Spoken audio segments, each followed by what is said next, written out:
ಎಷ್ಟೋ ಸಲ ತುಂಬಾ ಹೊತ್ತು ಮಲಗಿದ್ರೂ ಬೆಳಿಗ್ಗೆ ಎದ್ದ ತಕ್ಷಣ ಸುಸ್ತು, ಯಾಕಪ್ಪ ಹೀಗೆ ಅಂತ ಅನ್ಸಿರುತ್ತಲ್ವಾ? ಹಾಗಿದ್ರೆ ಸಮಸ್ಯೆ ಇರೋದು ನಿದ್ದೆಯ ಸಮಯದಲ್ಲಲ್ಲ, ಆದ್ರ ಕ್ವಾಲಿಟಿಯಲ್ಲಿ. ಬನ್ನಿ, ಕಡಿಮೆ ಟೈಮ್ನಲ್ಲಿ ಹೆಚ್ಚು ರೆಸ್ಟ್ ಪಡೆಯೋ ಸೈಂಟಿಫಿಕ್ ಸೀಕ್ರೆಟ್ ಏನು ಅಂತ ನೋಡೋಣ. ಇದು ಸಾಮಾನ್ಯವಾಗಿ ಎಲ್ರನ್ನೂ ಕಾಡೋ ಒಂದು ಪ್ರಶ್ನೆ. 8 ಗಂಟೆ ಪೂರ್ತಿ ಮಲ್ಗಿದೀವಿ, ಆದ್ರೂ ಬೆಳಗ್ಗೆ ಏಳುವಾಗ ಸುಸ್ತು, ತಲೆಯೆಲ್ಲ ಬ್ಲ್ಯಾಂಕ್. ಯಾಕೆ ಹೀಗಾಗುತ್ತೆ? ಕಾರಣ ಸಿಂಪಲ್. ನಾವೆಷ್ಟು ಹೊತ್ತು ಮಲ್ಗಿದ್ದೀವಿ ಅನ್ನೋದಕ್ಕಿಂತ ಹೇಗೆ ಮಲ್ಗಿದ್ದೀವಿ ಅನ್ನೋದು ಮುಖ್ಯವಾಗುತ್ತೆ. ಇದರ ಹಿಂದಿರೋ ಸೈನ್ಸ್ ಏನು ಅಂತ ತಿಳ್ಕೊಳ್ಳೋಣ ಬನ್ನಿ. ನೋಡಿ, ಇಲ್ಲಿ ಮುಖ್ಯವಾದ ಪಾಯಿಂಟ್ ಏನು ಅಂದ್ರೆ, ಹಾಸಿಗೆ ಮೇಲೆ ಎಷ್ಟು ಹೊತ್ತು ಇದ್ದೀವಿ ಅನ್ನೋದು ಮ್ಯಾಟರ್ ಆಗಲ್ಲ. ನಮ್ಮ ನಿದ್ದೆಯ ಕ್ವಾಲಿಟಿ ಮತ್ತು ಎಫಿಷಿಯನ್ಸಿ ಅದೇ ಎಲ್ಲವನ್ನೂ ಡಿಸೈಡ್ ಮಾಡೋದು. ಪದೇ ಪದೇ ಡಿಸ್ಟರ್ಬ್ ಆಗೋ 9 ಗಂಟೆ ನಿದ್ದೆಗಿಂತ ಡೀಪ್ ಆಗಿ ತೊಂದರೆ ಇಲ್ಲದೆ ಮಾಡೋ 6 ಗಂಟೆ ನಿದ್ದೆನೇ ಬೆಸ್ಟ್.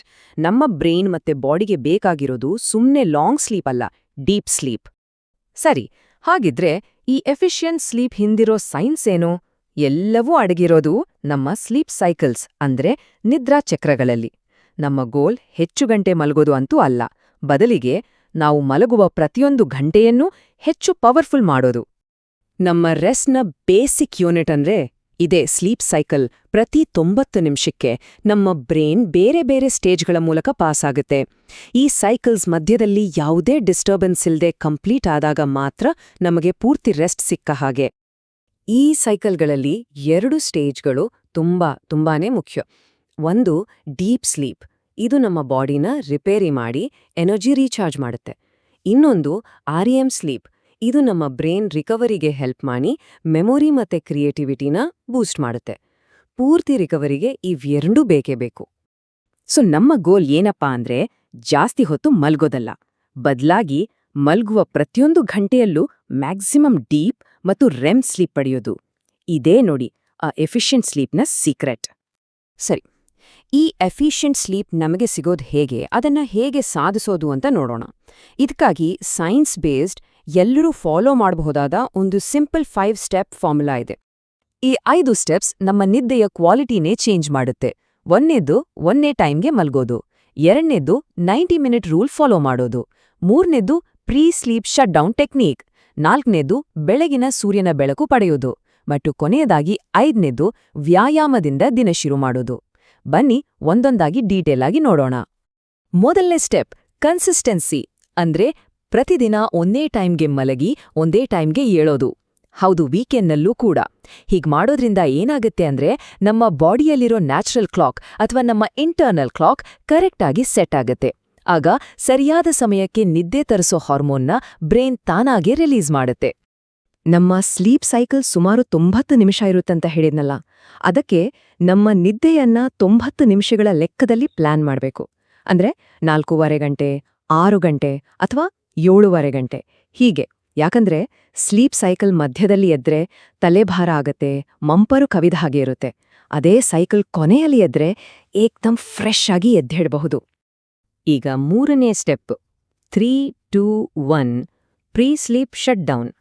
ಇದು ನಮ್ಮ ಬಾಡಿ ಮತ್ತೆ ಬ್ರೈನ್ಗೆ ಓಕೆ, ಇನ್ಮೇಲೆ ರೆಸ್ಟ್ ಮಾಡೋ ಟೈಮ್ ಅಂತ ಸಿಗ್ನಲ್ ಕೊಡೋ ಒಂದು ಟೆಕ್ನಿಕ್. Rules simple. ಮಲ್ಗೋಕೆ 3 ಗಂಟೆ ಮುಂಚೆ ಹೆವಿ ಮೀಲ್ಸ್ ಬೇಡ, 2 ಗಂಟೆ ಮುಂಚೆ ಯಾವುದೇ ವರ್ಕ್ ಅಥವಾ ಸ್ಟ್ರೆಸ್ ಬೇಡ, ಮತ್ತು 1 ಗಂಟೆ ಮುಂಚೆ ಯಾವುದೇ ಸ್ಕ್ರೀನ್ಸ್ ನೋಡೋ ಹಾಗಿಲ್ಲ. ಹಾಗಿದ್ರೆ ಆ ಕೊನೆ 1 ಗಂಟೆಯಲ್ಲಿ ಸ್ಕ್ರೀನ್ ನೋಡೋದ್ಬಿಟ್ಟು ಬುಕ್ಸ್ ಓದ್ಬೋದು, ಏನಾದ್ರೂ ಬರಿಬೋದು ಅಥವಾ ಹಿತವಾದ ಮ್ಯೂಸಿಕ್ ಕೇಳ್ಬೋದು.